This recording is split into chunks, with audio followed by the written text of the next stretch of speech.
મારું નામ છે એલેક્ઝાન્ડર ગ્રેહામ બેલ. આજે તમે જે હાથમાં ફોન પકડીને વાત કરો છો એની શરૂઆત એક પ્રેમભર્યા સપનાથી થઈ હતી. મારી પત્ની બહેરી હતી. એનો અવાજ હું સાંભળી શકતો, પણ એ મારા શબ્દો સાંભળી શકતી ન હતી. એ પળમાં મારા મનમાં એક વિચાર જન્મ્યો. શું કોઈ એવી રીત હોઈ શકે કે અવાજ તારમાંથી પસાર થાય અને માણસો એકબીજાને દૂરથી સાંભળી શકે? મેં દિવસ-રાત વાયર, ચુંબક, કોઇલ, ધાતુ સાથે મથામણ કરી. એ બધામાં મેં અવાજ શોધવાનો પ્રયત્ન કર્યો.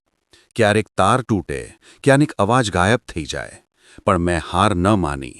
અને પછી આવ્યો એ દિવસ, 10 માર્ચ 1876. હું મારા સહયોગી વોટસન સાથે લેબમાં હતો. તારમાંથી વીજપ્રવાહ પસાર થતો હતો. હું બોલ્યો, "mister Watson, come here, I want to see you." Hello થોડી પળો પછી વોટસન દોડી આવ્યો. "હા સર, મેં તમારો અવાજ સાંભળ્યો." એક ક્ષણે હું સમજી ગયો. અવાજ હવે દિવાલો તોડી શકે છે, અંતર પાર કરી શકે છે. એ દિવસથી માનવ સંવાદનો નવો યુગ શરૂ થયો. લોકો કહે છે કે મેં ટેલિફોનમાં પહેલું હેલો કહ્યું હતું, પણ હકીકતમાં મેં કહ્યું હતું, "mister Watson, come here, I want to see you." Hello શબ્દ તો મારા મિત્ર થોમસ એડિસને આપ્યો હતો. એણે કહ્યું હતું, "hello should be the word of connection." અને હા, દુનિયાએ એ શબ્દ સ્વીકારી લીધો.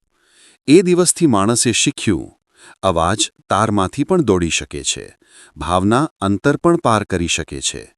મેં ફક્ત એક ઉપકરણ બનાવ્યું, પણ એ ઉપકરણે માણસોને નજીક લાવી દીધા. યાદ રાખજો મિત્રો, ટેલિફોન માત્ર ઉપકરણ નથી. એ છે પ્રેમ, લાગણી અને જોડાણની અભિવ્યક્તિ. અને મારી આ શોધ ફક્ત શરૂઆત હતી, માનવ સંવાદના યુગની શરૂઆત.